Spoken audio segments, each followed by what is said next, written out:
Hey, and welcome to the channel. Today I am sharing my recap of Essentials Cycle 2 Week 1 lesson plan, what I did to present as a tutor in class, and so let's just dive right on in.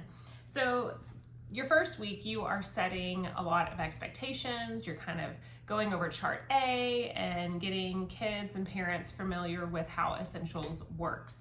So one of the things that I'm going to be hanging up weekly in class is a Bible verse. So I had this up to show the kiddos.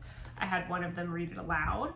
Something else that I had hanging up was the vocabulary for the week, and my plan is to have this hanging every week so the kids and the parents can see what vocabulary words are going to be introduced that week in IEW.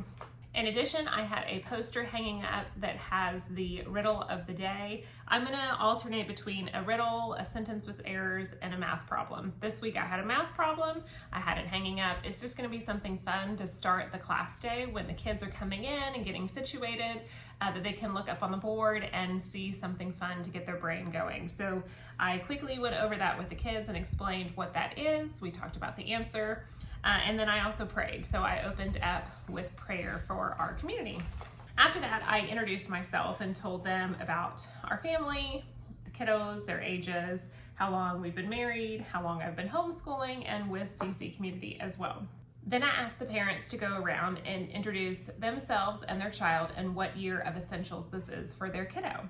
I also gave each kid a name tent. So I took a colored piece of cardstock and tri-folded it to create a name tent, and I wrote their name on the front with a Sharpie, and I also gave them a number. So the number in the corner of their name tent represents their number in class based on their last name. So that number will stay with them all year. And I'm going to use that number as a fun way to sort the kids for maybe games and activities. So I could say, okay, all of the odd numbers over here, all the even numbers over here. Also, we have classroom folders, and each folder is designated to a child. So instead of having to rewrite every year a name for a child with a folder, we could just have the number. So when the kid walks in, they're going to look for their number folder, pull it out, and take it to their seat. Inside that classroom folder has into K-boards, all of the charts, things like that. And as far as why the tents are colored, same reason. I had yellow and green, so we're going to use the yellow and green for teams. We'll have the yellow team over here, green team over here, different things like that. And then those colors may change throughout the year, so then they'll have new teammates to play with as the year goes on. I also set the classroom expectations. I totally forgot to go over this, but I will go over it this coming community day when we meet together. This is the expectations. So arriving on time, a positive attitude, trying your best, be engaged, and stewards of the campus. So we will go over this in class on our next community day, but I will have this hanging up every single week as a reminder. This year we are doing a point system with the kiddos. So at home, each kid and their parents are going to have this chart that the mom and dad can write down points that the child accumulates for the week. So if the parent reads their lesson, their kiddo gets 5 points. For every paragraph that the child writes, they get a point for the paragraphs. And so it will slowly add up throughout the week. But they're going to come in every week and write their points in this binder. Inside the binder, it has the child's name, their number, and this is where they'll write it to keep track of it. So this is the weekly checklist that I was talking about. So this is in CC Connected as well if you want to grab this. So it has the point sheets going across, and then at the corner is where we will total it all up. It is a class cumulative point system. So as a class, they're working towards all sorts of fun prizes. So my oldest son, he is a little artist, and so he drew this for me. We have all of these different stopping points, and they're going to relate to a reward that they're going to earn in class. The first one being, as a class, if you reach 1,500 points, you get a soda parlor. So like, I'll have all sorts of different sodas they can choose from and drink a soda in class as long as they're not going to spill it. 3,000 points is a popcorn party, and it goes down. So this is just a fun way as a class to get some encouragement and incentives for doing your IEW, your EEL at home. Okay, so after I went over all of that, setting the expectations, talking about myself, the point sheets, and how that is all going to work, we dove right into essentials. So I kind of introduced it briefly and we went right into grammar. That is where I did this pizza activity. So you've probably seen these as cupcakes in the past to show all of the different types of unique combinations that can be made with the chart A. So I made this as pizza. I have a pizza fan myself, so I thought I would change it up a little bit. So we have 4 different pizza crusts, 4 different purposes, 4 different sauces, and then 7 patterns, 7 toppings.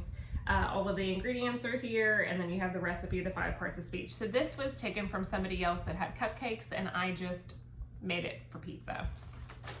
On the board, to show this for fun, I made these with laminated and Velcroed them. So I just hung it on the board like so and had asked a child to tell me a sauce and tell me a topping. So for instance, we made a stuffed crust with pesto and black olives. And so we kind of talked about the different combinations. What if I take the pesto off and add marinara? Okay, so that's a different combination. So that's what we discussed to get going on chart A. So again, all that together equals 112 different pizza combinations, just like there's 112 unique sentence patterns that we can create as well with chart A. So I made a poster out of large Post-it paper, and I'll show an image of that here. With this chart, we were going through chart A. So talking about the different types, where we have simple, compound, complex, all of the different structures and purposes and all of those different things, patterns. So I use this chart to kind of lead into that conversation and so the kids can see it as well. I am also going to make sure, hopefully these charts last all 24 weeks, that I'm going to continue to hang it up every 24 weeks. So as a former reading teacher, ideally, if time allowed, I would love to be able to make these charts together as a class, where I could call on a student and say like, okay, tell me a sentence structure. And they say simple, and I write simple, and then I draw the house and say, okay, our simple sentence is like this house. It stands alone. It doesn't need anything else, and go through that together.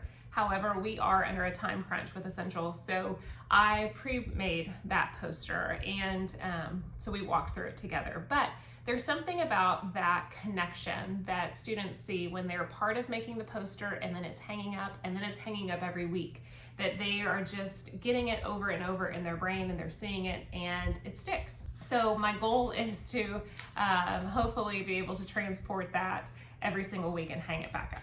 So after we went through all of the chart A, we had a little bit of time where I was able to read a fun read aloud. I read Punctuation Takes a Vacation.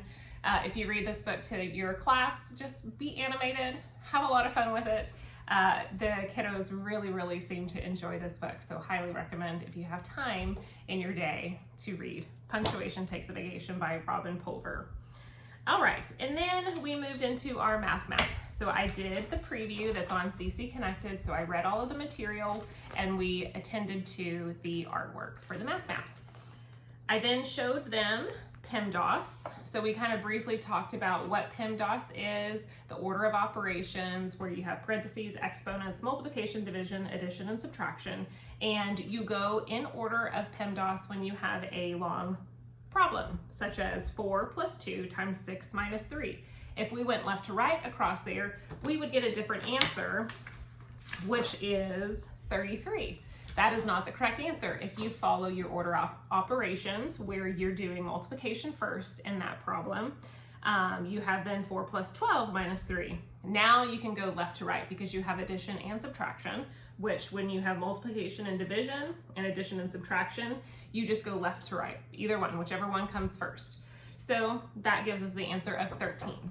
So we kind of talked about how if we do it left to right, we don't get the right answer. We need to go in the order of operations. I'm gonna hang up this poster every week as well for the kiddos. And then we talked about National Number Knockout, the N2K, and we practiced playing that together. I bought some really large dice from Five Below, so I have 3 of them, a white, a green, and a pink, and I had one child roll the dice, tell me the number that they rolled, and put that on the board. And then we used those 3 numbers to work through our N2K board. So we only had time to kind of just practice it. We did maybe 5 different problems just to get a hang of it, so all of the kiddos could kind of understand how to knock out numbers. This coming week, we will play fully and probably play Battleship with it. All right, so then after math, we moved into our IEW writing time and talked about what that is, what is structure, and then I used lovely ChatGPT to create an image. With this, I said how when you think of structure, you think of a castle. What has to happen before the castle was built? Well, someone has to draw out the plans for the builders to follow. The king and queen don't want a dungeon in their dining room or a water-filled moat around their bedroom. They would like it to look like this. The kids got a real kick out of that one. They have all, said that they would love that, so that was kind of funny. So love ChatGPT because this creates some really unique images when you need them. Anyway, so then we talked about that in regards to writing and writing a paper and style as well. I used 2 different examples. So we're in Texas, so we love our Dallas Cowboys, at least I do. So I had 2 different sentences of saying he caught the ball.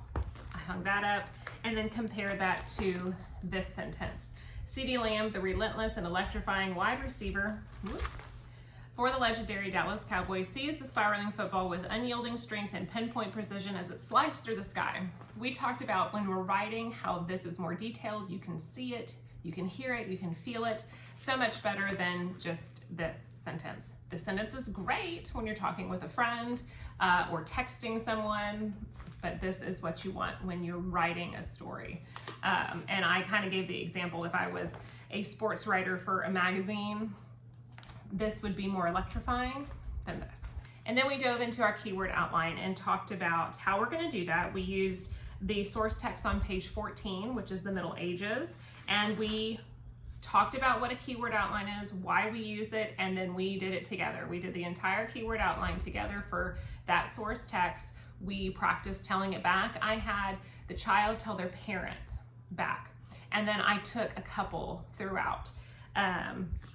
And then that was kind of it. We talked about adding an ly adverb, which again, I have a poster that I made.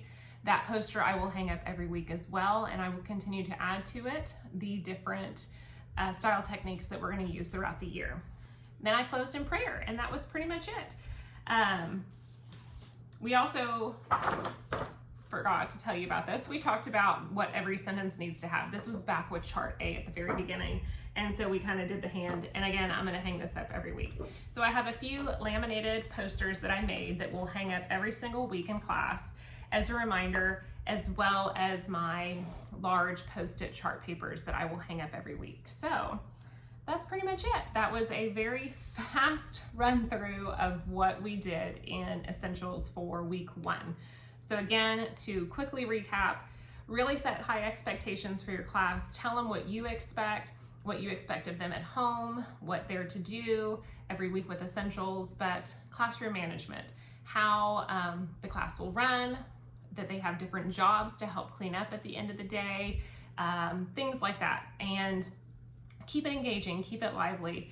If you need to, every once in a while, say, hey, eyes on me. I have something so important to tell you, and then tell them whatever it is. So set your expectations and then get on into it.